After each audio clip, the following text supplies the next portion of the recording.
আল্লাহ তাআলা কোরআনের পক্ষে দলিল দিচ্ছেন, আলা লাহুল খালকু ওয়াল আমরু, এ জমিন আমি বানিয়েছি, জমিনে চলবে আমার বিধান।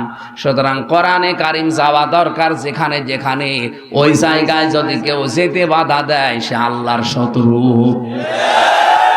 কথা বোঝার না বোঝার ভান করে আছেন কারা, দেখে হাত তোলেন তো। আজ কোরআন আপনি শুধু ঘরের ভেতরে যেতে দেন, মাদ্রাসায় যেতে দেন, খানকায় যেতে দেন, মসজিদে যেতে দেন, কেন কোরআন সংসদে যেতে পারে না? কোরআন বিচারালয়ে যেতে পারে না? কোরআন ইউনিয়ন পরিষদে যেতে পারে না? মন্ত্রণালয়ে যেতে পারে না? যেখানে যেখানে যাওয়ার ইচ্ছা কোরআনের, আল্লাহ যেখানে যেখানে নাম দিয়েছে ওখানে নিয়ে যান। সাবধান, বাধা দেবেন না। বাধা দিলে সালে নবীর জামানায় যে গজব এসেছিল, আল্লাহ কিন্তু এখনো পাঠাতে পারে। আমার কথার অর্থ যারা বুঝেছেন আলহামদুলিল্লাহ। আপনি যদি নাও বোঝেন, ওর রাম আর বামরা বুঝে ফেলেছে কি বলতে চাই, এই জন্যই তো আসতে দেয় না। ওরা জানে যে কত দূর গেছে। কোরআন শরীফ পড়ে আমার বাবা মারা গেছে। আরে বেটা, তোর বাবা মরে গেছে, এখন পড়ি করবো কি? তোর বাবা যেখানে যেখানে ছিল ওই জায়গাগুলো যদি কোরআন নিয়ে যেত তাহলে আজ আর পড়া লাগতো না। তোর বাবা কোথায় কোথায় গেছে তুই টের পাস না? তোর বাবা ব্যবসা করেছে, ওই ব্যবসা প্রতিষ্ঠানে কোরআন ছিল না। ওখানে অনেক ব্যবসা প্রতিষ্ঠান বাংলাদেশে আছে আজ, বিভিন্ন গার্মেন্টস থেকে মেয়েদের কান্নার আওয়াজ আসে। আর এখন ওই শয়তান মরে গেছে বলছে কোরআন পড়িয়ে দেন। কোরআন পড়লো রাজ আবারও বাড়বে। কত সরকারি প্রতিষ্ঠানের দিকে তাকান, আজ এক একটা সিট পাওয়ার জন্য অনেক মহিলারা নিজেদের ইজ্জত বিক্রি করে দিচ্ছে। ওখানে যদি কোরআন থাকতো ওখানে মেয়েদের কান্নার আওয়াজ আসতো না। বাবার বয়সী লোক আছে, এই জন্য আমি নিচে নামতে পারলাম না। এইটাই চলছে পৃথিবীতে এখন। এই কথা বলেন না কেন? কোরআন যেখানে যেখানে যাওয়া দরকার ওখানে যেতে দেন না। খালি মানুষ মরে গেছে কোরআন পড়ে। আল্লাহর নিদর্শন, আল্লাহর এই আয়াত, এই নিদর্শন কার? এই আয়াতগুলোকে আমার বানানো। আল্লাহর নিদর্শন, আল্লাহর আয়াত, যেখানে ইচ্ছা যাবে, কেউ বাধা দিতে পারবে না। কেউ বাধা দিলে বুঝবেন ওটা সালেহ আলাইহিস সালামের জামানার কাফেরদের মতো কাফের। আযাব আসতেছে, কোরআনের বিরুদ্ধে যারা অবস্থান নিয়েছে আযাব আসছে। আমি তো আমার এই ছোট্ট চোখে যা দেখলাম, এদেশে যারা সত্যি ডাইরেক্ট ইনডাইরেক্ট কোরআনের বিরুদ্ধে অবস্থান নিল, হয়তো কেউ ডাইরেক্ট নিয়েছে, কেউ ইনডাইরেক্ট। আপনি তাকান তাদের জীবনের দিকে। এই মানুষগুলোর শেষ বয়সে তাদের ছেলে মেয়ে, বউ, বেটার বউ সব মুখে লাথি দিয়ে তাড়িয়ে দিয়েছে, অথচ বিশাল দাপট ছিল দুনিয়ায়। আপনি আর কয় টাকার মালিক এখন? আবু জেহেল ওই সময় প্রেসিডেন্ট ছিল। কোরআনের বিপক্ষে অবস্থান নেওয়ার কারণে আল্লাহ তাকে যৌন অক্ষম করে দিয়েছিলেন। বউ ছিল ওর, কিন্তু কাজ করত অন্যজন। এই জন্য ওর স্ত্রীর নাম হচ্ছে নাকেরা। নাম কি? নাকেরা মানে অনির্দিষ্ট, নিজে কাজ করতে পারতো না। আজ যারা কোরআনের বিরুদ্ধে অবস্থান নেবেন, আল্লাহ আপনাকে এমন শাস্তি দেবে, খালি দেখে দেখে হাঁ করে থাকবেন, কিছু বলতে পারবেন না। এইটাই বাস্তব। কাবা শরীফ তাওয়াফ করছিলাম, হঠাৎ করে দেখি পেটে ব্যথা। কি গো? এক পুলিশকে জিজ্ঞাসা করলাম, ভাই এতক্ষণ তো ভালোই ছিলাম, এখন আমার পেটে ব্যথা করছে, কি জায়গার দোষ? পুলিশ আমার বলছে, হাজি ওল হজ্জাতায় না বিলাদুকা। ও হাসি, দেশ কোথায়? বাংলাদেশ। ও, আপনি জানেন না এটা কোন জায়গা? না তো। আবু জাহেলের বাড়ি। আপনি এখনো পায়খানা না করে দাঁড়িয়ে আছেন, টানাটানি করে। পায়খানা করে দেখি সত্যি আমার পেটের ব্যথা ভালো হয়ে গেছে। আল্লাহ আমাকে বোঝাতে চাই, হামজা এত টাকা পয়সা খরচ করে সেই বাংলাদেশ থেকে আসলে এখানে, আর শয়তানের মুখে পায়খানা না করে চলে যাবা, তাড়াতাড়ি করো। দেখেন তো, সে দেশের প্রেসিডেন্ট, কত দামি জায়গা তার, কাবার পাশে ওর বাড়ি, অথচ জায়গাটাকে আল্লাহ এত নিকৃষ্ট বানিয়ে দিয়েছে। তামাম দুনিয়ার মানুষেরা এখন যায় ওই জায়গাতে পায়খানা না করে দেশে যায় না। কোরআনের বিরুদ্ধে আমি ডাইরেক্টই বলছি, যারা যে অবস্থান নিয়েছে, কেউ ডাইরেক্ট নিয়েছে, কেউ ইনডাইরেক্ট নিয়েছে। আপনাকে আল্লাহ ছাড়বেন, আপনার বাড়ি পর্যন্ত নিকৃষ্ট, এমনকি আপনার নামও কেউ দুনিয়ায় রাখবে না। আপনার নাম আর কত সুন্দর, আপনার চাইতে ইয়াজিদ নামটা সুন্দর না? অনেক সুন্দর ছিল। ইয়াজিদ তাও কেন্দ্রীয় মসজিদের ইমাম ছিল, কিন্তু নামটা এত বেশি ঘৃণিত করে আল্লাহ দিয়েছে, নামটার নাম নেই। ইয়াজিদ এখন গালি হয়ে গেছে। কাউকে যদি রাগাতে চান বলবেন এই ইয়াজিদের বাচ্চা, এড়িয়ে যাবে। আমার মনে হয় কাউকে যদি বলা হয় ভাই ছেলে হয়েছে 5,000 টাকা দেব, নামটা আবু সেহেল রাখেন, রাখবে? ছেলে দরকার গলা টিপে মেরে ফেলবো। আর শিক্ষিত মানুষেরা কান খাড়া করে মিলান। আল্লাহর নিদর্শন এসেছিল, যেখানে ইচ্ছা যাবে, যা ইচ্ছা খাবে। এখন তো ওই নিদর্শন উষ্ঠি নেই। এখন আল্লাহর নিদর্শনের নাম কি? আল্লাহর আয়াতের নাম কি? এইটাই শিক্ষা আজকের মাহফিলের। যেখানে ইচ্ছা যাবে, যেখানে ইচ্ছা খাবে, যা ইচ্ছা করবে, কেউ বাধা দিতে পারবেন না। বাধা দিলে খবর আছে। এখানে প্রায় 9টা জাতির কথা আছে, সবাইকে আল্লাহ ধ্বংস করেছে খালি সীমা লঙ্ঘন করার কারণে। আল্লাহ এমনিতে কিছু পাঠান না, পাঠানোর পরে যদি না মানে তখন আর ছাড়েন না। আল্লাহ তো পাঠিয়েই দিয়েছে, 1,500 বছর আগে পাঠিয়েই দিয়েছে, কিয়ামত পর্যন্ত এটা থাকবে। এখন যদি কেউ বেঈমানি করেন, না বোঝার ভান করে থাকেন, আরে ভাই আমরা তো কোরআনের মালিক না। কোরআনের মালিক এই লোকটাও না। কোরআনের মালিক কে বলেন? এই জমিনের মালিক কে? আমরা তো কামলা। কামলা বোঝেন? এই যে কাজ করে খাচ্ছে মাঠে ঘাটে, এই জমিনের মালিক মনে করেন স্বপন সাহেব 5 জন মানুষকে নিয়েছে, যেখানে ধান লাগালাম সারাদিন। মাগরিবের আগে বলছে আপনাদেরকে আমি টাকা দিয়ে দেব।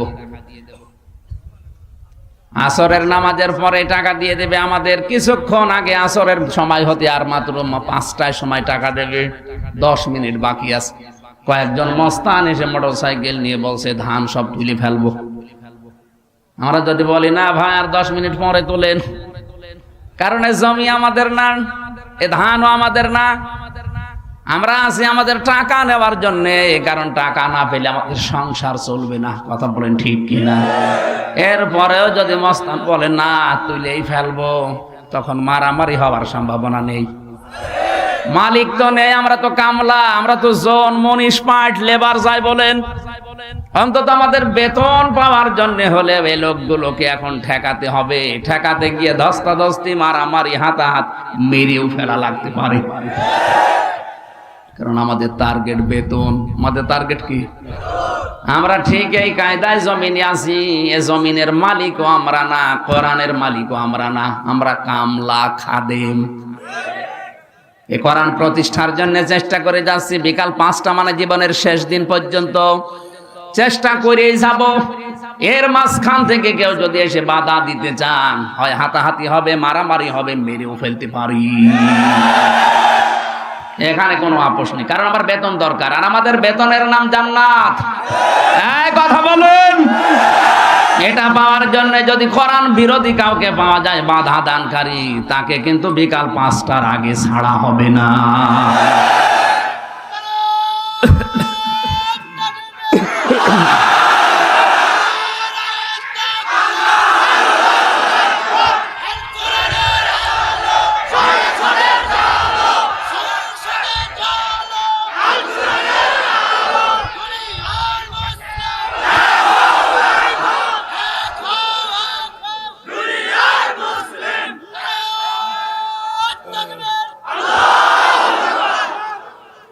এখানে যে 9টা নবীর নাম আমি বিস্তারিত না বলে একটাই শুধু শেষ করলাম।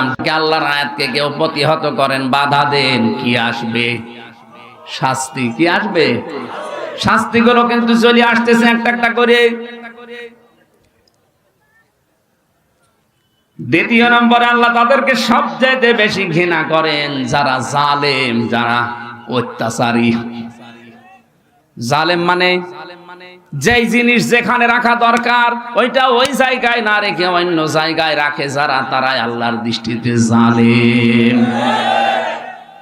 আপনি যে কোনো ধর্মের হন, আপনি সত্যি করে মন থেকে বলেন তো, কোরআনে কারিম আসলে থাকা দরকার সবচাইতে উপরে না পায়ের কাছে? আরে ভাই, উপরে তো আপনি আর রাখেন না। উপরে রাখতে গেলে রাজনীতি মনে করেন আপনি? এটা তো রাখার দরকার উপরে। উপরে না রেখে যারা আজ নিচে রাখতে চায়, পেছনে টান মেরে ফেলতে চায়, তারা জালেম। এই যে টুপিটা, এটা মাথায় দেওয়া দরকার কোথায়? বলেন বলেন।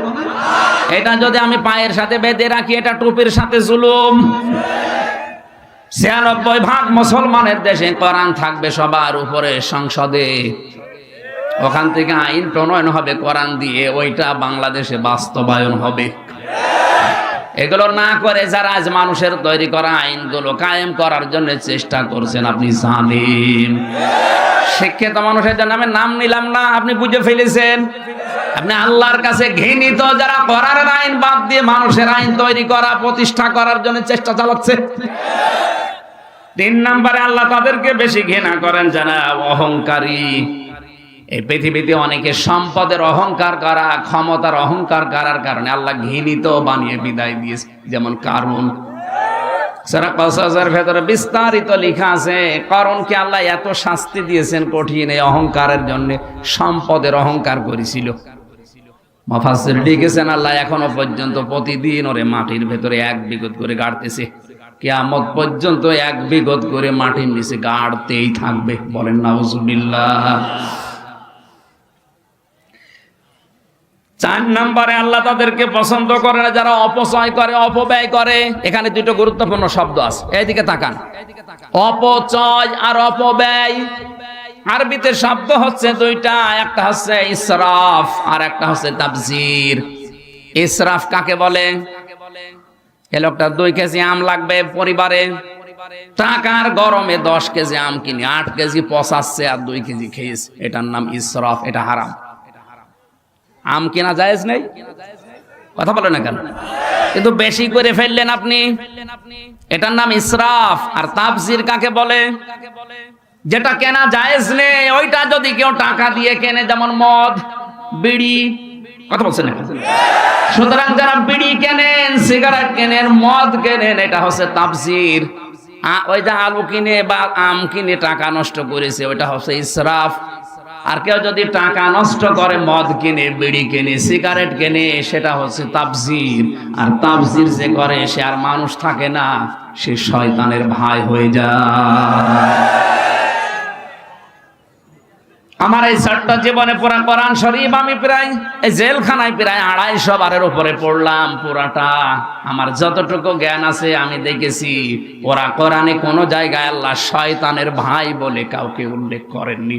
শুধু একটা মানুষকে শয়তানের ভাই বলেছে, ইন্নাল মুবাদ্দিরিনা কানু ইখওয়ানাশ শায়াতিন। যারা অপচয় করে এরা শয়তানের ভাই, আর শয়তানের ভাই তো শয়তানি, কথা বলে না কেন? তাহলে ইসরাফ আর তাসরিফ, তাফসীর বুঝলেন যে বৈধ জিনিস কেনার ক্ষেত্রে বাড়াবাড়ি করা, বেশি খরচ করা, এটা ইসরাফ, এটাও হারাম। আর অবৈধ জিনিস কেনার ক্ষেত্রে টাকা পয়সা খরচ করা, এটা তাফসীর, 2টাই হারাম। তাই একটা একটু বেশি খারাপ আর একটু আল্লাহর কাছে একটু কম খারাপ। 2 জনকে আল্লাহ পছন্দ করেন। 5 নম্বরে যারা আমানতের খেয়ানত করে, পাপী যারা। কোরআন জানিয়েছে কুলু ওয়াশরাবু ওয়ালা তুসরিফু, খাও পান করো কিন্তু ইসরাফ করবা না। অথচ এটা আজ বাংলাদেশে বেশি চলছে। আমানতের খেয়ানত মানে আমরা মনে করি 10,000 টাকা দিলাম, ওই টাকা আর ফেরত দিল না, এটা আমানতের খেয়ানত করলো না। এটাই না, এটা তো এক প্রকার। আমানতের খেয়ানত সবচাইতে বড় ওইটা, যে চেয়ারে বসার যোগ্যতা রাখে না সে জোর করে যদি বসানো হয়, এটা আমানতের খেয়ানত। আপনি বিবেক দিয়ে বলেন তো, এটা বাংলাদেশে হচ্ছে না হচ্ছে না? এটা সবচাইতে বেশি হচ্ছে। আর বলতে গেলে হামজা খারাপ হয়ে যায়। আরে ভাই, আপনি তো আমানতের খেয়ানত করে বসে আছেন, আপনার যোগ্যতা আছে চেয়ারে বসার? যে সিস্টেমে বসেছেন ওই পুরাটাই তো ভেজাল গলদ। এখানে বসার কথা যার ছিল তারে আপনি বসতে দেন না, জোর করে তাহাজ্জুদের আগে কাজ করিয়ে নেন। এই জন্য আমাদের উচিত হচ্ছে যেখানে যেখানে যার বসা ওখানে যদি তাকে না বসিয়ে অন্য কাউকে বসানো হয়, এটা খিয়ানত। আর এই খিয়ানত যারা করেছেন, এর সাথে যারা সম্পৃক্ত, তাদেরকে আল্লাহ ঘৃণা করেন, ঘৃণা করেন, ঘৃণা করেন। এখন যদি বলেন না এটা উল্টিয়ে আমাদের পক্ষে দেন, আমি দেবো। কিন্তু আয়াত আছে? হ্যাঁ, কোন আয়াত আছে আপনার পক্ষে? সব আপনার বিপক্ষে। বুঝছে? এই জন্য তো হতে দেয় না। তা আপনি হতে দেন না, আপনি তো আরো নিজের ক্ষতি করছেন। 6 নম্বরে তারা যারা ফাসাদ সৃষ্টি করে, বিশৃঙ্খলা তৈরি করে। 7 নম্বরে যারা মন্দ কথা বলে, মন্দ কাজ করে, এদেরকে আল্লাহ সব চাইতে বেশি ঘৃণা করেন। বলেন নাউজুবিল্লাহ। মা বোন যারা এসেছেন, আপনাদের 2 মিনিটে গুরুত্বপূর্ণ 2টা পয়েন্ট বলছি, ভালো করে খেয়াল করবেন। এই পৃথিবীতে একজন মহিলাকে জিন্দা অবস্থায় আল্লাহ সালাম দিয়েছে, আর একজন মহিলাকে জীবিত অবস্থায় জান্নাতে ঘর দেখিয়েছে। 2 জনই পেয়েছে এটা স্বামী ভক্তির কারণে। আজ দিন দিনে অভ্যাসটা মেয়েদের উঠে যাচ্ছে। সামনে রমজান মাস আসতেছে, একটা পরিকল্পনা করবেন। যতটুকু আপনার সামর্থ্য আছে ওই অনুযায়ী আগে থেকেই বাজার ঘাট করে রেডি হয়ে একটা মজবুত কোমরে দড়ি বেঁধে মনে করবেন যে আমি লেগে গেলাম রমজান মাসটায়, অন্তত ইবাদত বন্দেগী করে পেছনের অপরাধ মাফ করে আমি নিষ্পাপ বেগুনাহ হয়ে যাব। আর রোজার মাসে যদি খালি মার্কেট এগুলোই করতে থাকেন, তা আল্লাহকে সময় দেবেন কখন? খাদিজাতুল কুবরাকে আল্লাহ সালাম দিয়েছে তার স্বামী ভক্তির নিদর্শন হিসাবে। এত বেশি ভক্তি শ্রদ্ধা স্বামীর প্রতি দেখিয়েছে, নিজের জীবনের সব কিছু স্বামীকে দিয়ে দিয়েছে, সম্পদাদি। আল্লাহ খুশি হয়ে তাকে দুনিয়াতে জীবিত অবস্থায় একজন মহিলাকে সালাম দিয়েছেন। বলেন সুবহানাল্লাহ। আর একজন মহিলাকে আল্লাহ শুধু সালাম না, তাকে জান্নাতের ঘর পর্যন্ত বানিয়েছেন। তার নাম আসিয়া। তিনিও স্বামীর প্রতি বরদোয়া দেননি। তার স্বামী হাতের ভেতরে পেরেক লাগিয়েছিল, মাথার উপরে পেরেক লাগিয়েছে, এরপর আসিয়া কোনদিন বলেন না আল্লাহ তুমি আমার স্বামীকে ধ্বংস করে দাও না। তিনি বলেছিলেন নাজ্জিনি মিন ফিরাউন, হে আল্লাহ তুমি আমাকে আমার স্বামীর অত্যাচার থেকে বাঁচাও, কিন্তু তুমি আমার স্বামীর উপরে গজব দিও না। ও মা বোনেরা, আপনি নামাজ পড়েন, রোজা রাখেন, কালো বোরকা পরেন, মনে করছেন আমার মতো ভালো মানুষ নেই, আমি জান্নাত পাবো না, পাবে কে? অথচ নবীজি এই কারণে জাহান্নামে আপনাদের দেখেছেন, সিম্পল কারণ।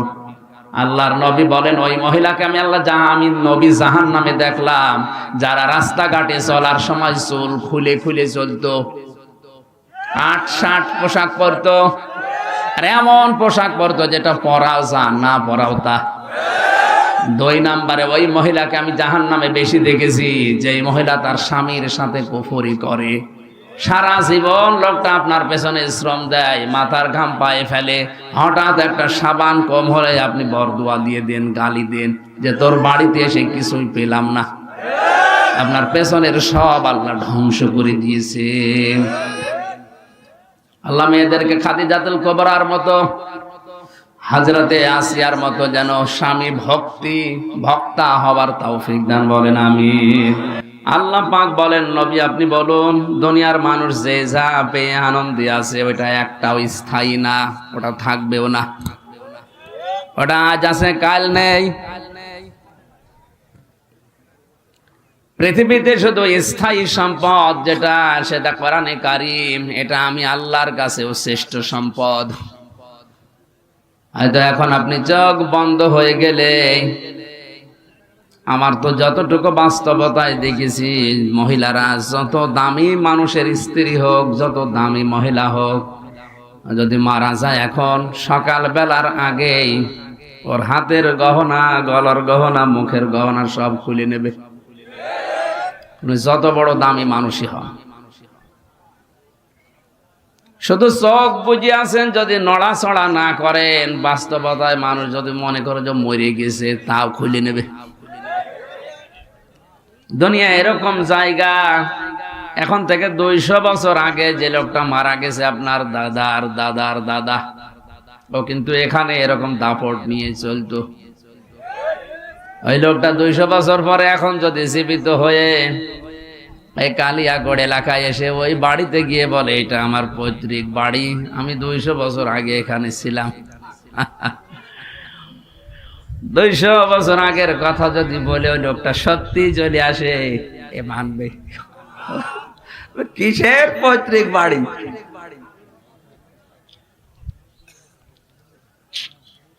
অথচ বিশাল সম্পদ, কিন্তু তার অধিকার ছিল, সেই বানিয়েছিল কষ্ট করে। আল্লাহ পাক এই সমস্ত দিকে তাকিয়ে জানিয়েছে, ওয়ামাল হায়াতুদ দুনিয়া ইল্লা মাতাউল গুরুর।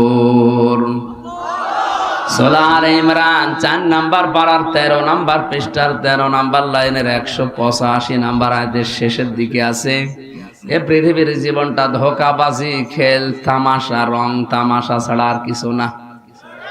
দুনিয়ার সব মানুষই ধোঁকায় পড়ে আছে। আমরা জানি ধোঁকায় পড়ে না থাকি, এজন্য মাঝে মাঝে কোরআনের অনুষ্ঠানগুলো আমরা করি। আল্লাকুমুত তাকাসুর হাত্তা যুরতুমুল মাকাবির। বেশি বেশি পাওয়ার জন্য মানুষ মহান্ধ হয়ে গেছে। যতক্ষণ পর্যন্ত কবরে না যায়, ওরে রেশ কাটবে না। সুতরাং কবরে যাওয়ার আগে আমাদের রেশ যেন কেটে যায়, এই জন্য 1টা বছর পরে বাগান এনে সাজিয়েছেন আমাদেরকে কোরআনে কারিম শোনানোর জন্যে।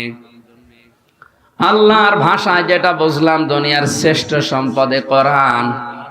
আমরা যেহেতু আজকে অন্তত একটা অনুষ্ঠান কোরআনে কারিমের মাধ্যমে পেয়েছি, এটা নিয়ামত মনে করি আমরা নাকি? সূরা ইব্রাহিমের ভেতরে আল্লাহ বলেন, আমি এলান দিলাম, আমি ঘোষণা দিলাম যে একটি ঘোষণা। একটি কি? এলাকায় চেয়ারম্যান যিনি আছেন, পিয়াদাকে পাঠিয়ে একটা হ্যান্ড মাইক হাতে নিয়ে বলেন যে একটি ঘোষণা। ইউনিয়ন পরিষদের পক্ষ থেকে একটি ঘোষণা মাইকিং করা হয়। আল্লাহ যেন নিজে মাইক হাতে নিয়ে এই সিরাজগঞ্জ পাবনা এলাকায় এসে বলছে একটি ঘোষণা। এই ঘোষণাটা কি? ওই যে আগে যারা জানালাম যে দুনিয়ার শ্রেষ্ঠ সম্পদ কোরআন, মাইকিং হয়েছে হয়তো স্বপনের মাধ্যমে 2-3 দিন, যে একটি ঘোষণা, একটি এলান শোনেন, অমক দিন অমক তারিখে কোরআনে কারিম শোনানো হবে, আসবে অমক জন। আল্লাহ পাক বলেন এটা নিয়ামত হিসাবে আমি যদি গণ্য করে মানুষ যে এটা নিয়ামত, আমি যেন নিজে মাইক হাতে নিয়ে প্রচার করছি যে একটি ঘোষণা। দিলে মাহফিলের প্রচার সরাসরি করেছে প্রচারককে। বলেন আল্লাহ বলেন একটি ঘোষণা।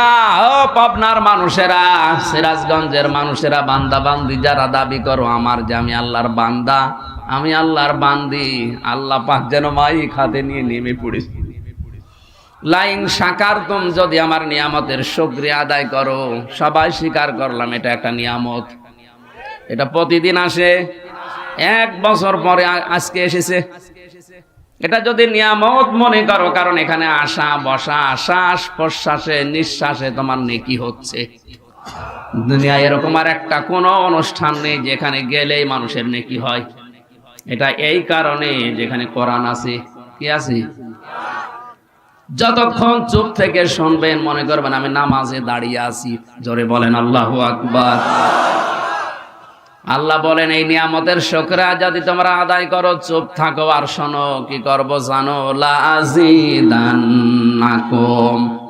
লামে তাকিদ নুনে সাকিলা, গ্যারান্টি দিয়ে বলছি জীবনে এরকম নিয়ামতে আরো তোমাদেরকে ডুবাবো। ভালো ভালো কাজে তোমাদেরকে আমি আঞ্জাম দেবার সুযোগ করে দেব। ওয়ালাইন কাফারতুম ইন্না আযাবি লাশাদীদ। যদি আমার নিয়ামতকে না শুকরিয়া করো, দাম না দাও, গুরুত্ব না দাও, ওই মনে করে চলে যাও, আমি এটা কিন্তু ছিনিয়ে নেব। জীবনে আর এরকম ভালো কাজে তোমারে নিয়ে আসবো না। ইন্না আযাবি লাশাদীদ, অবশ্যই আমার আযাব বড় কঠিন, তার ভেতরে তোদেরকে ফেলে দেব। জোরে বলেন নাউযুবিল্লাহ। কোরআনী আয়াতের তাফসিরে অন্য একটা আয়াত আমি পেয়েছি, কোন মানুষ যদি কোরআনের আইন বাদ দিয়ে, কোরআনের নিয়ম নীতি বাদ দিয়ে দুনিয়ার জীবন চালাতে চায়, আল্লাহ পাক বলেন তার পেছনে একটা শয়তান আমি আল্লাহ বন্ধু হিসাবে নিযুক্ত করে দেই। ومن يعش عن ذكر الرحمن نقيض له شيطانا فهو له قرين।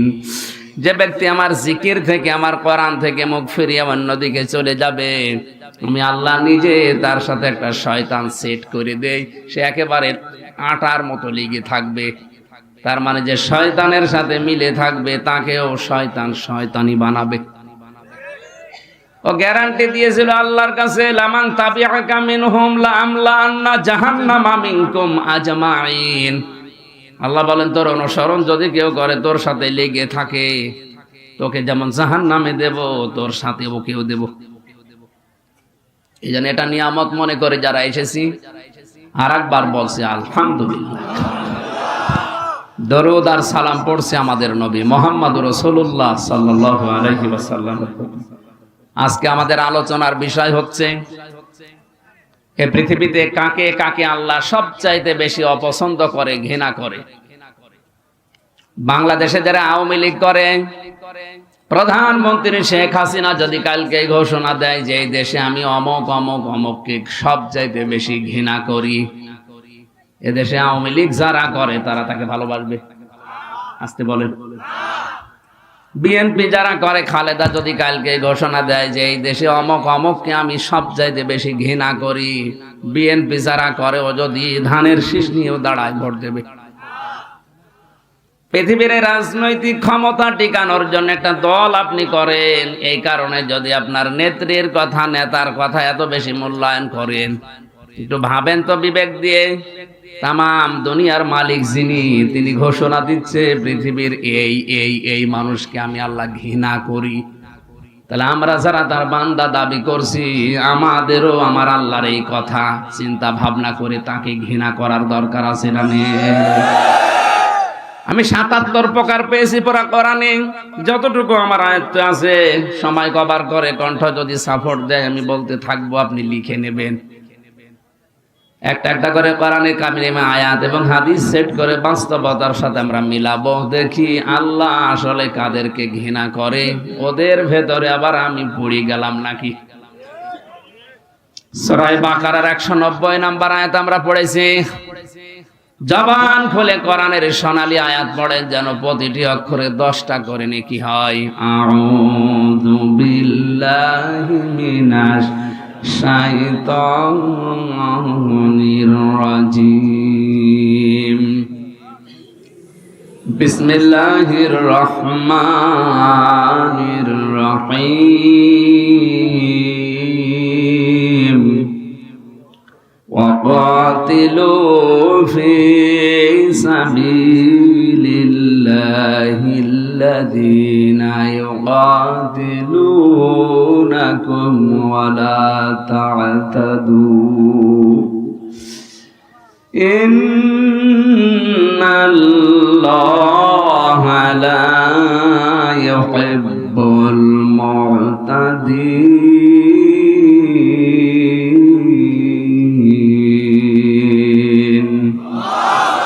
সাদাকতা ইয়া রাব্বানা, আমার আল্লাহ যা বলেছে সত্য বলেছে। সূরা বাকারা 286টা আয়াত আছে, 40টা রুকু আছে, মাত্র একটা আয়াত পড়েছি আমি। এই আয়াতের ভেতরে মূল কথা হচ্ছে আল্লাহ কাদের কাদেরকে দুনিয়ায় সবচাইতে বেশি অপছন্দ করে, ঘৃণা করে। বলেন নাউজুবিল্লাহ। আরম্ভ হচ্ছে আল্লাহ পাক বলেন, অকাতিলু, তোমরা লড়াই করো। কি করো? এই কথাটা শোনার পরে আমার মনে হয় যাদের ভেতরে ইমানের একটু সমস্যা আছে, ওদের সবার কাছে এটা মনে হবে যে আল্লাহ মনে হয় মারামারির পক্ষে। পৃথিবীতে এমন এমন কিছু কাজ আছে যেখানে বুখারী শরীফে কাজ হয় না, বাকারি শরীফ লাগে। এই জন্য আল্লাহ কঠিন কঠিন আইন দিয়েছেন কোরআনে। এমন মানুষের চরিত্র তো আল্লাহ জানে, কারণ আল্লাহ তারে বানিয়েছে। পরে আপনি সোনা মতো করে ওয়াজ করে ওই সমস্ত কাজ থেকে বিরত রাখতে পারবেন না। ওই জায়গায় লাগবে বাকারি। কি লাগবে? এই জন্যই তো চুরি করলে হাত কেটে দাও, জেনা করলে সঙ্গে সার করে ফেলো, ডাকাতি করলে দেশ থেকে তাড়িয়ে দাও। হত্যা করলে তাকেও হত্যা করে ফেলো। এই কঠিন আইনগুলো আল্লাহ এমনি দেয়নি, কারণ পৃথিবী শান্ত রাখা লাগবে। এই দেশে কোরআনের পাখিরা 50 বছর ধরে সুদের বিরুদ্ধে কথা বলেছে, কোরআন দিয়ে হাদিস দিয়ে আজও দেশে বলতে আছে। আমার মনে হয় যত বলা হচ্ছে সুদ তত বাড়ছে। এই যে জমিনটা আছে, স্বপন ভাইকে যদি বলে আমি 1 লক্ষ টাকা দিলাম, 1 বিঘা জমি আমারে দেন, আমি চাষ করে খাবো, যখন আপনি টাকা ফেরত দেবেন তখন জমি নিয়ে নেবেন। এটা এলাকায় আছে, এটার নাম কি? এই কট নেওয়া জায়েজ নেই, এটা সুদ। আর আমরা সবাই এখানে কম বেশি জানি, নারী পুরুষ সবাই, যে সুদ খেলে মায়ের সাথে জেনা করার গুনাহ হয়। সুতরাং এই কট নিয়েছেন কারা? হাত তোলেন তো। না, এটা আমরা হাসির খোরাকি না, আমরা ওয়াজ এখন থেকে আমল করব। আরে ভাই, আমার ইবাদত বন্দেগি ওয়াজ যদি কবুলই না হয় তো ছাতা করে আমি করব কি? বলেন, কট নিয়েছেন যারা, একবার আল্লাহু আকবার বলে হাত তোলেন। অনেক টুপিওয়ালা দাড়িওয়ালা মানুষও এই কাজ করছে। তার মানে এই কাজটা আপনারা কি এলাকায় জায়েজ মনে করেন না হারাম মনে করেই করেন? জায়েজ না, এটা জায়েজ নেই। এখন হারাম পেটের গায়ে এটা তো ফতোয়া বানিয়েছে মানুষ, যে জান বাঁচানো ফরজ, জান বাঁচানোর জন্য মিথ্যা কথা বলা জায়েজ আছে। কে বলেছে আপনাকে ফতোয়া? আপনি কি নতুন নতুন ইসলাম বানাবেন? না, পেটের দায় বলেন আর যে দায় বলেন হবে না। হারাম কাজে যাওয়া যাবে না, অন্য কোনো পন্থা অবলম্বন করা লাগবে। এটা জায়েজ করার জন্য যে সূরত গুলো আছে ওইগুলো করেন। আমি এই যে 10,000 টাকা দিলাম, এই 1 বিঘা জমি আমি 1 বছর করে খাবো, ওই টাকা আমার আর ফেরত দেওয়া লাগবে না। এই খেয়ে দেয় শোধ কি বলে, এটা তো আপনারা করেন না। না, কিছু মানুষ আছে এটাকে লস হয় বলে করতে চায় না। আমি প্রথম আয়াত তো ওইটাই শুরু করেছি যে দুনিয়া কিন্তু ধোকার জিনিস। আপনি এসেছেন খালি গায়ে খালি পায়ে, ন্যাংটা যাবেন ওই রকম, মাঝখানে 70-80 বছর একটু চাষ করে যাবে নাকি? তোমার বিশাল জীবন পড়ে আছে, ওইটাই যদি ধ্বংস হয়ে যায় এই 60-70 বছরে কি হবে? এজন্য পেটের দায় বললে আর এ দায় ও দায় হবে না। আমি তার উদ্বুদ্ধ করতে পারি না, আর আমার হাতে সে ক্ষমতাও এখন নেই। যাদের হাতে এইটা আছে, এই মানুষগুলো যদি চেষ্টা করতো, জাকাত ভিত্তিক অর্থনীতি বাংলাদেশে যদি কায়েম করতো, 53 বছর দেশটা স্বাধীন হয়েছে, এই দেশে সুদের 4 আনাও থাকতো না। ওই আফগানিস্তানে তো সুদ নেই, ওদের দেশ চলছে না। বলে যে না আমরা বাঁচবো না। বাঁচবেন না মানে? আল্লাহর বিধান যেখানে মানুষ মানবে না, সেখান থেকে আল্লাহ বরকত তুলে নেবে। চর্ম চোখে মনে হবে আমরা অনেক উন্নত হচ্ছি। এই মাইক ওই সাউন্ডটা ঠিক করে দেন ভাই, যারা দায়িত্বে আছেন ওই সাউন্ডটা ঠিক করে দেন। ঠিক আছে, চুপ করে। আমার ভাইরা, আমি মাসলাটা বলার জন্য পর্যন্ত গিয়েছিলাম, এবার আমি তাফসিরে প্রবেশ করছি। ফাকাতিলু ফি সাবিলিল্লাহ, তোমরা লড়াই করো, সংগ্রাম করো, হত্যা করো, কতল করো আল্লাহর রাস্তায়। এই শব্দটার ব্যাখ্যা করতে গিয়ে আমার মনে হচ্ছে আল্লাহ কতলের পক্ষে, মারামারির পক্ষে। এই কারণে উনি পক্ষে কথা বলেছেন, কারণ দুনিয়ার মানুষের চরিত্র উনি জানে। পুলিশগুলো মানুষকে ডান্ডা দিয়ে ঠান্ডা করে এমনিতে না, কিছু মানুষের চরিত্র ওই রকমই। জেলখানায় 3টা বছরে আমি বাস্তবতা অনেক কিছু দেখেছি। এমন এমন মানুষ জেলে আছে 30 বছর 32 বছর জেল খাটছে, ওর কোনো পরিবর্তন নেই। ও আগেও যা ছিল এখন তার চাইতে আরো বেশি হয়েছে, এখন হয়েছে টপ টেরর, টিটি। যতদিন না মরবে ততদিন ওর বের হওয়ার কোনো চান্স নেই। বড় বড় আসামির সাথে আমি দেখেছি, বাংলাদেশে ওদের মতো আসামি আর নেই। যাদের নাম নিয়ে সিনেমা তৈরি হতো এই দেশে, সুইডেন আসলাম, কে এ লোক 27 বছর আছে। নায়ক মান্না একটা তৈরি করেছিল না সিনেমা, আসলাম ভাই, এই সেই লোক। ওর জীবনটা পুরা কাহিনীতে তুলে ধরেছে কি করে ও সুইডেন আসলাম হয়েছে। এইরকম বড় বড় আসামি ওই জায়গায় আছে, ওইটা হাই সিকিউরিটি জেল। তো মানুষগুলো দেখেছি ওখানে লেখা আছে গেটে যে এটা মানুষের সংশোধনাগার, মানুষ সংশোধন হয় এখান থেকে। কিন্তু সংশোধন করার জন্য যেটা দরকার ওইটা ওই জায়গায় ওরকম ওপেন ভাবে চলে না।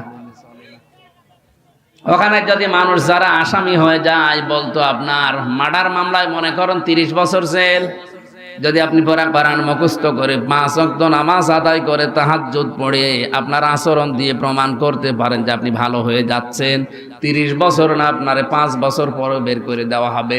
আমার মনে হয় 1,10,000 আসামি আছে দেশে, প্রায় 1 লাখ মানুষই হাফেজ হয়ে যেত। ভেতরে ভেতরে যদি জমার মসজিদ চালু করে জোহর আসর মাগরিব এই নামাজগুলো পড়ার ব্যবস্থা করে দিত, ওই সেই ব্রিটিশের যে নিয়ম চলছে ওইটাই। এই নিয়ম নীতিগুলো ভেতরে যদি সংশোধনাগার সত্যি এভাবে তৈরি করতো, মানুষ আসলে ভালো হওয়ার সিস্টেম ওই জায়গায়। কারণ কোনো কাজ নেই, কাম নেই, শুধু 24 ঘন্টা বসে থাকা। এইগুলো আমরা পাই না ওখানে। চোর ওখানে যায় চুরি করে, ডাকাত হয়ে বের হয়, ডাকাত যায় ও মার্ডার কিভাবে করা লাগে সেই ট্রেনিং নিয়ে বের হচ্ছে। আল্লাহ জানে কঠিন কঠিন আইনগুলো দিয়েছেন যে তোমরা আল্লাহর রাস্তায় হত্যা করো, সংগ্রাম করো। ফালাম তাকতুলুহুম ওয়ালাকিন্নাল্লাহা কাতালাহুম ওয়ামা রামাইতা ইয রামাইতা ওয়ালাকিন্নাল্লাহা রামা। আমার কথা কি বুঝতেছেন? আপনি অন্যদিকে নিয়ে যাবেন না যে খালি মারামারির জন্য উদ্বুদ্ধ করছে, খালি হত্যার জন্য না। এই আয়াতের প্রথম কথা এটা যে তোমরা হত্যা করো। কার রাস্তায় করবা? ফি সাবিলিল্লাহ, আল্লাহর রাস্তায়। এই শব্দটার অর্থ শুনে যদি এখন কেউ জঙ্গিবাদে জড়িয়ে যায়, কেউ চরমপন্থা অবলম্বন করে, এটা দোষ কি কোরআনের? আপনি বুঝতে ভুল করেছেন। কোরআন কোনদিন মানুষ হত্যার পক্ষে বিনা কারণে না। কথা বুঝতেছেন? এই জন্য আমাদের উচিত হচ্ছে কোরআনের মর্ম মানেগুলো উপলব্ধি করার জন্য তাফসীর গুলো পড়া। ইবনে কাসিরের ভেতরে মুফাসসিরিন ইকরাম লিখেছেন, ইমানদার যারা তারা সারা জীবন লড়াই করবে, সংগ্রাম করবে, ওরা যুদ্ধ জিহাদ চালাবে আল্লাহর রাস্তায়। কার রাস্তায়? পক্ষান্তরে দুনিয়ায় যারা কাফের, এরাও তাদের যুদ্ধ জিহাদ চেষ্টা সংগ্রাম মারামারি কাটাকাটি এরাও করবে, কিন্তু শয়তানের রাস্তায়। সূরা নিসার ৭৬ নম্বর আয়াতে এই তথ্যগুলো আছে। আল্লাযীনা আমানু ওয়া ইউকাতিলুনা ফি সাবিলিল্লাহ। ঈমান যাদের আছে এরা লড়াই করবে, সংগ্রাম করবে, করাই লাগবে, মাস্ট বি আল্লাহর রাস্তায়। কার রাস্তায়? তাহলে মারামারি করতে দেখলেই আপনি উল্টা বুঝবেন না। এদের মারামারি তো দুনিয়ার কোন স্বার্থের জন্য না, আল্লাহর আইন দুনিয়াতে প্রতিষ্ঠা করা, কায়েম করার জন্য। আর যারা শয়তানের অনুসারী তারাও মারামারি করবে, হত্যা করবে, তারাও কাটাকাটি মিছিল করবে, কিন্তু রাস্তা হবে শয়তানের। আল্লাহ তাআলা এই কঠিন পরিস্থিতিতেও যে ডাক দিয়েছেন, ইকাতিলুনাকুম, তোমরাও তাদেরকে হত্যা করবা, তাদের বিরুদ্ধে সংগ্রাম করবা, লড়াই করবা। কতটুকু? যতটুকু ওরা করেছে। বিনা কারণে আজ অনেককে দেশ থেকে তাড়িয়ে দেওয়া হচ্ছে, বাড়ি থেকে বের করে দেওয়া হচ্ছে, দখল করে নেওয়া হচ্ছে। এটা যদি দেশে নাও হয়, ফিলিস্তিনে হচ্ছে। কথা বলো না কেন? সুতরাং তাদেরকে বিনা কারণে তাদের মাতৃভূমি থেকে, নিজের বাড়ি জায়গা ঘর থেকে বের করে দিয়ে জোর করে দখল করছে। এদেরকে আল্লাহ আদেশ দিয়েছে যারা এই অবিচারগুলো করেছে ওদের বাড়ি ঘর থেকেও বের করো, ওদেরকেও মারো, হত্যা করো। আপনার জায়গা যদি এরকম কিছু করে, বৈধ জায়গায় বৈধ ট্যাক্স দিয়ে বসে আছি, জোর করে আপনি এখান থেকে তুলে দেবেন, থাকতে দেবেন না, এমন এমন অত্যাচার করবেন জানো আমি চলে যেতে বাধ্য হই। এখন প্রশ্ন আসতে পারে, এরকম কোন জায়গায় হয়? আপনি টের পাচ্ছেন? এক বউ এসে বলছে, কি গো তুমি যে আমারে বারবার পিটাও, আমাকে কি রাখবা না? স্বামী বলছে, কিলের ওজন দেখে টের পাও না? প্রতিদিন তোমার যে কয়টা করে কিল বসায়, কিলের ওজন দেখে তো টের পাওয়ার কথা যে তোমার রাখবো কিনা। আজ পৃথিবীর অনেকে ইসলাম ধ্বংস করার জন্য বাংলাদেশের দিকে তাকান। একটা একটা করে অনেক কিছু তুলে দেওয়ার চেষ্টায় আছে। এরপরেও আমরা যদি প্রশ্ন করি কি আমাদের রাখবা না, ইশারা দিয়ে বলে টের পাচ্ছেন না। 1 থেকে মাস্টার্স পর্যন্ত মুসলমানের দেশে নবীজির জীবনী পাওয়া যাচ্ছে না, সাহাবীদের জীবনী পাওয়া যাচ্ছে না, কোরআনের একটা নির্ধারিত অংশগুলো যেগুলো ছিল ওগুলো পাওয়া যাচ্ছে না। তা আপনি কি পড়ে মানুষকে মানুষ বানাবেন? এখন যদি বলেন মানুষ কি তারা না পশ্চিমারা, কিসের মানুষ তারা? যারা নারীতে নারীতে বিয়ে করে, পুরুষে পুরুষে বিয়ে করে, আল্লাহর দৃষ্টিতে এগুলো মানুষের বাইরে চলে গেছে। আর তাদের কালচার শুরু করার জন্য আজ যারা এই সমকামিতাকে প্রমোট করছেন, এ দেশকে আপনি ডেড সি বানিয়ে দেবেন নাকি? জর্ডানের দিকে তাকান, লোক নবীর জামানায় যারা পুরুষে পুরুষে বিয়ে করে এই অন্যায় কাজটা দুনিয়ায় চালু করে আল্লাহ এত রাগ করেছিলেন তাদের উপরে, তাদের ওই পুরা জমিনটাকে জিবরাইল একেবারে মাটি থেকে আকাশে তুলে হাসার দিয়ে ডেড সি বানিয়ে দিয়েছে। আপনি মনে করছেন জিবরাইল এখন আর আসবে না দুনিয়ায়? নাকি আল্লাহর ক্ষমতা এখন শেষ হয়ে গেছে, ক্ষমতা এখন চলছে বুশের? আমাদের সাবধান বাণী উচ্চারণ করা দরকার, সেইটাই আমরা কোরআনের অনুষ্ঠানে করছি। কারণ কি অবস্থায় আপনি নিয়ে যাচ্ছেন ৯৬% মুসলমানের দেশে। বলেন তো, এই লোকটা একটা প্রশাসনে চাকরি করার পরেও যদি 10 জায়গায় অনুমতি নেওয়া লাগে, সাধারণ মানুষ কোরআন প্রচার করলে কি করত? কোথায় নিয়ে যাচ্ছেন? আমি কি এখানে মারামারি করার জন্য, ডাকাতি করার জন্য, চুরি করার জন্য ট্রেনিং দিচ্ছি? ৫০,০০০ মানুষও যদি হয়, অন্তত 5 জন মানুষও যদি দিনের দিকে ফিরে আসে, এর জীবন সাকসেস।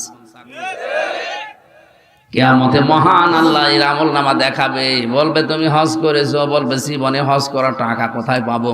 না, তাফসীর মাহফিল দিয়েছিলে, সেখানে হজের বয়ান হয়েছিল, উদ্বুদ্ধ হয়ে অনেক টাকাওয়ালা মানুষ হজে গেছে, যাদের হজ কবুল হয়েছে ওরকম মানুষের আমলনামার সওয়াব তোমাকে আল্লাহ দিয়ে দিয়েছে। এই নেশায়, এই পেশায় তো এগুলো করছে, তাছাড়া কম দরকার আছে লক্ষ লক্ষ টাকা খরচ করে আপনাকে দিনের বেলা এখানে নিয়ে এসে রোদের ভেতরে বসিয়ে রাখা। আমি লোকটার উদাহরণ দিচ্ছিলাম এমনিতে না, বাস্তবতা যেটা দেখতে পাচ্ছি। আহারে কি চলছে!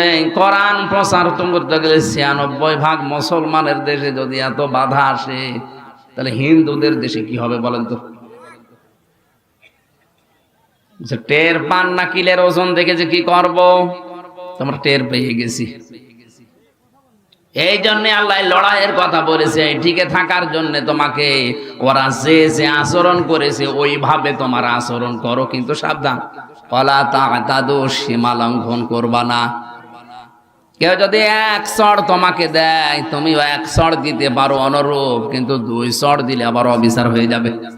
কেউ যদি বাড়ি থেকে বের করে দেয় তোমারে, বিনা কারণে মামলা দিয়ে ধরিয়ে দেয়, এরকম পরিবেশ আসলে তুমিও ধরিয়ে দাও, কিন্তু সাবধান, সীমা লঙ্ঘন করা যাবে না। ওয়ালা তা'তাদু দিলেন কেন? জিহাদের ময়দানে গিয়েও যদি কেউ যুদ্ধ করছে, জিহাদ চালাচ্ছে, এমন সময়ও যদি সীমা লঙ্ঘনের সময় আসে না, সীমা লঙ্ঘন করা যাবে না। এটা খুব খারাপ জিনিস। বিশ্ব নবী মুহাম্মদ রাসূলুল্লাহকে পুরা কোরআনে আল্লাহ যে নির্দেশগুলো বেশি দিয়েছেন তার ভেতরে এটা একটা। হে নবী, আমি কিন্তু সীমা লঙ্ঘনকারীকে পছন্দ করি না। ইন্নাল্লাহা লা ইউহিব্বুল মু'তাদিন, যারা সীমা লঙ্ঘন করে, ক্রস করে চলে যায় বর্ডার, তাদেরকে আমি আল্লাহ পছন্দ করি না। কে বলছেন? এ দুনিয়ায় যত মানুষ বিদায় নিয়েছে নিকৃষ্ট ভাবে, পুরা কোরআনে তাদের জীবনী আল্লাহ তুলে দিয়েছে। নূহ নবী আলাইহিস সালাম, কথা বলেন না কেন? হযরত নূহর জাতির প্রতি আল্লাহ যে ধ্বংস গজব পাঠিয়েছিলেন, তারা কিন্তু সীমা লঙ্ঘন করেছিল আল্লাহর নবীর দাওয়াত পাওয়ার পরেও। হযরত হুদ আলাইহিস সালাম, তার জামানার লোকেরা সীমা লঙ্ঘন করেছিল। হযরত সালেহ আলাইহিস সালাম, তার সীমা লঙ্ঘন করেছিল জাতির লোকেরা। আল্লাহর নিদর্শন আনতে বলেছে, আল্লাহ পাঠিয়েছে, ও কিন্তু নিদর্শন পাওয়ার পরে দেখার পরও মানে নাই, আরো সীমা লঙ্ঘন করে ফেলেছে। হযরতে শুআয়ব আলাইহিস সালামের জামানার লোকেরাও সীমা লঙ্ঘন করেছিল। ওরা কোরআনে আল্লাহ এই ঘটনাগুলো তুলে দিয়েছে খেলা করার জন্য না, শিক্ষা নেওয়ার জন্য। وَإِلَى ثَمُودَ أَخَاهُمْ صَالِحًا قَالَ يَا قَوْمِ اعْبُدُوا اللَّهَ مَا لَكُمْ مِنْ إِلَٰهٍ غَيْرُهُ। একটু ভালো করে শুনবে, এখানে শিক্ষা আছে। স্মরণ করো ওই সময়ের কথা যখন আমি সালেহকে, তার বংশ, তার ভাই, তার এলাকার মানুষ যারা ছিল তাদের কাছে পাঠালাম। হযরতে সালেহ তিনি আল্লাহর যে আসমানি কিতাব ওই সময় ছিল সহিফা, হাতে নিয়ে বললেন, জাতির লোকেরা, আমি তোমাদেরকে এমন একটা দিনের ভয় দেখাচ্ছি যে এই দিনে বেচা কিনা চলবে না, আল্লাহ ছাড়া কোনো মাবুদ নাই, এই কথাটা স্বীকার করে নাও। কথাটা বলার পরেই তারা কিন্তু প্রশ্নের পরে প্রশ্ন তুলেছে, তুমি যদি নবী হও তে আমাদের মতো মানুষ হইলে কেন? ওই জামানার মানুষেরা মনে করতো নবী ছাড়া এরা আমাদের মতো মানুষ হবে না, নবী ছাড়া এরা বিয়ে শাদী করবে না, এরা রাজনীতি করবে না। আজও অনেক মানুষের ভেতরে ওই কাফেরদের ধারণা ঢুকেছে যে মাওলানা যারা এরা কেন বিয়ে শাদী করবে, এরা রাজনীতি করবে। আরে এই ধারণা তো কাফেরদের।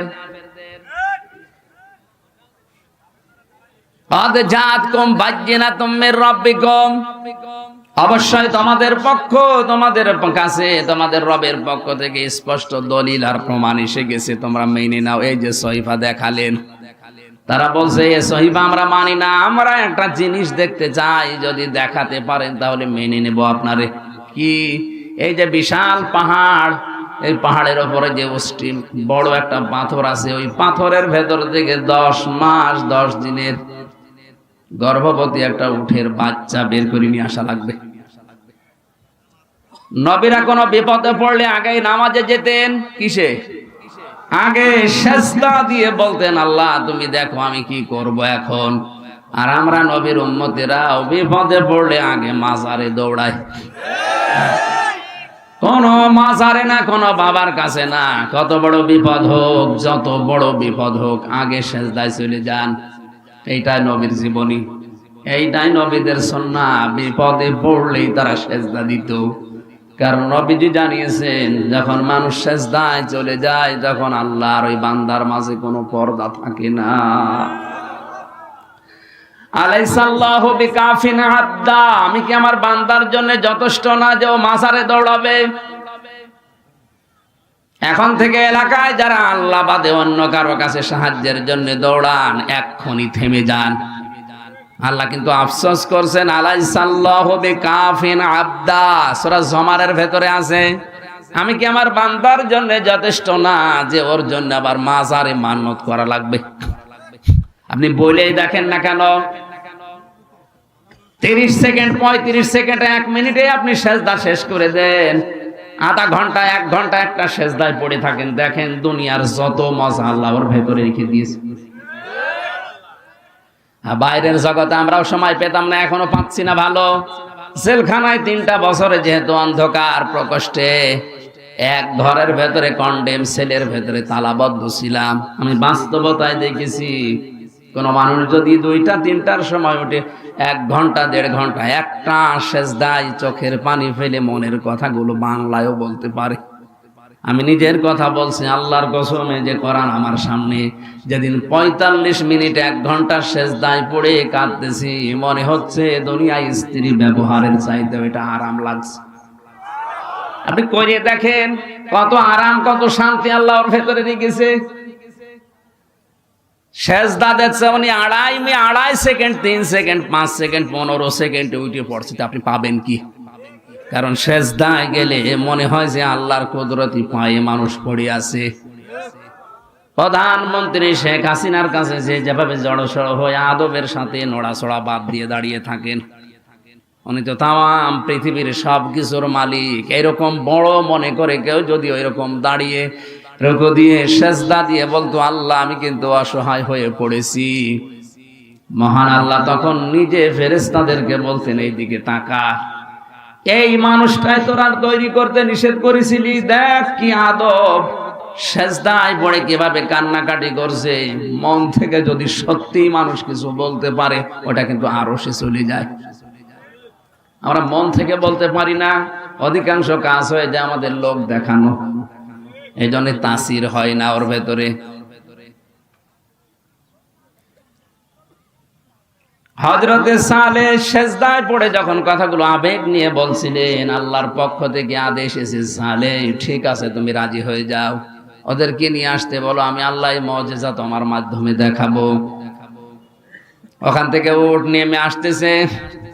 এবার আমার শিক্ষা দেওয়ার বিষয় যেটা চলে এসেছে ভালো করে, হাদিহি নাকাতুল্লাহি লাকুম আয়াতান ফাযারুহা তাকুল ফি আরদিল্লাহ ওয়ালা তামাসসুহা বিসুইন ফায়াখুযাকুম আযাবুন আলীম।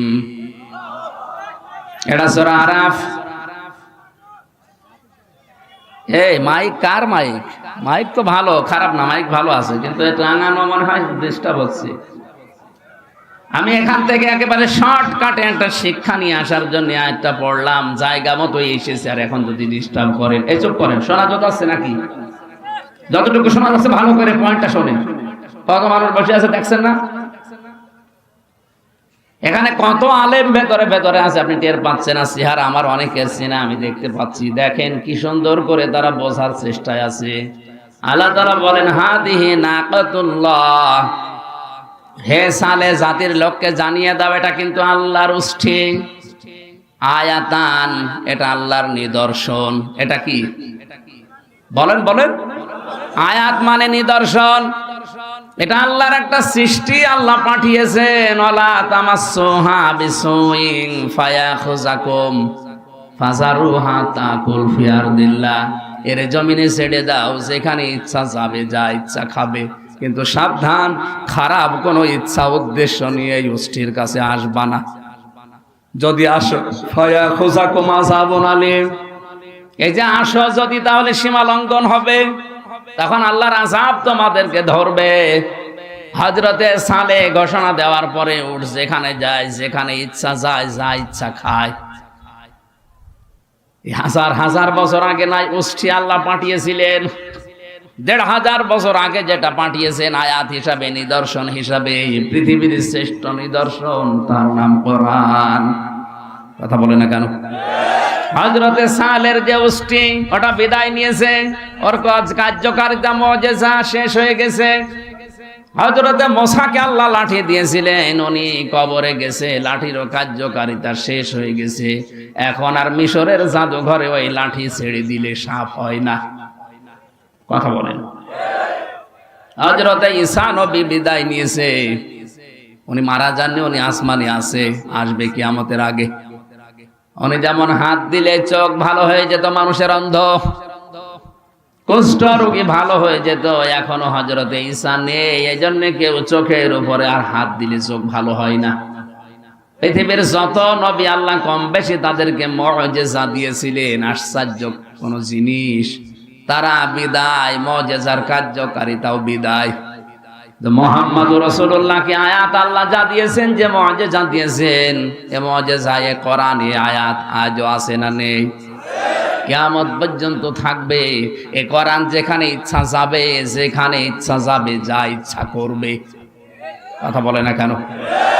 উষ্ঠিকে আল্লাহ বলেছিলেন, এরা আমার উষ্ঠি, তাকুল ফি আরদিল্লাহ, এটা জমিনে খেয়ে বেড়াবে, সাবধান, যা খাবে, যেখানে যাবে, কিছু বলতে পারবা না, কারণ জমিন আমি আল্লাহর, এ উষ্ঠিও আমি পাঠিয়েছি।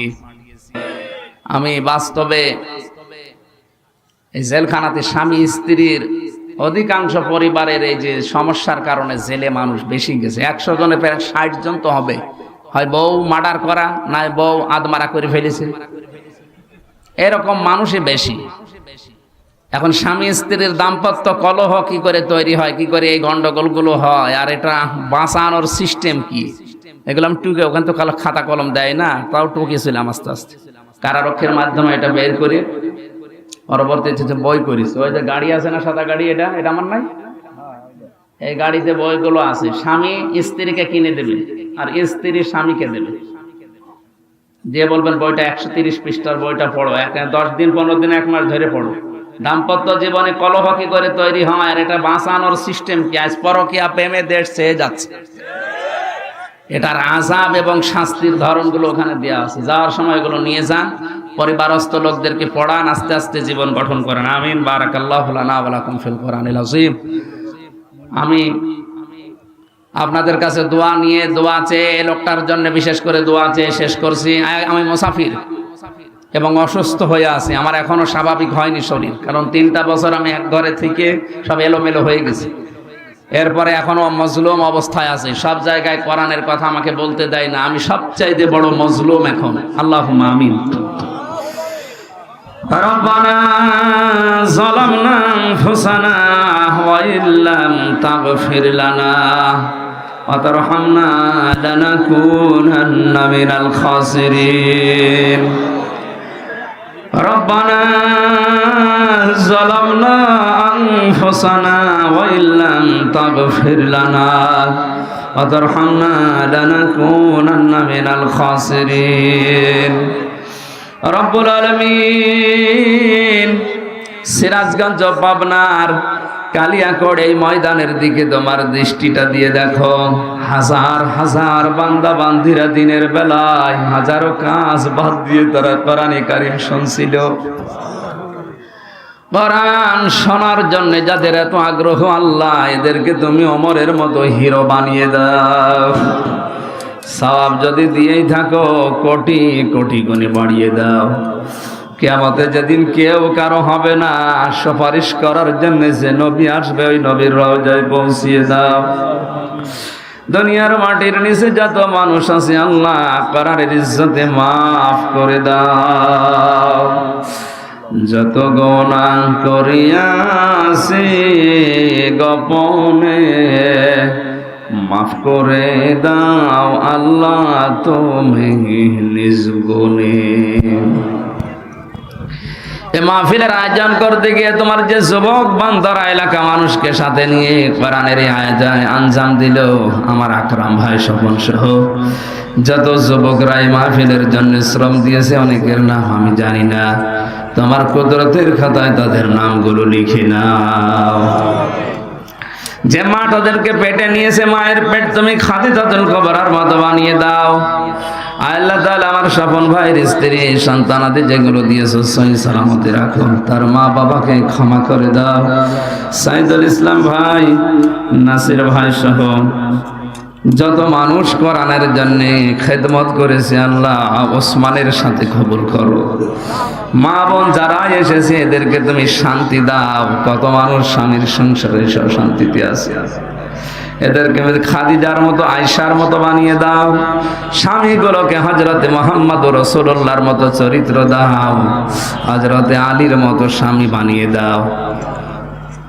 আল্লাহ তাআলা বড় আশা নিয়ে কোরআনের এই ময়দানে তুমি জেলখানা থেকে যখন মুক্তি দিয়েছো, আমার কণ্ঠটা আগের অবস্থায় ফিরিয়ে দাও।